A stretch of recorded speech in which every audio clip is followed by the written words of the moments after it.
كلي من كل الثمرات فاسلكي سبل ربك ذللا يخرج من بطونها شراب مختلف ألوانه فيه شفاء للناس إن في ذلك لآية لقوم يتفكرون والله خلقكم ثم يتوفاكم ومنكم من يرد إلى أرذل العمر لكي لا يعلم بعد علم شيئا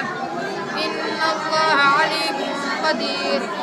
والله فضل بعضكم على بعض في الرزق فما الذين فضلوا براد رزقهم على ما ملكت أيمانهم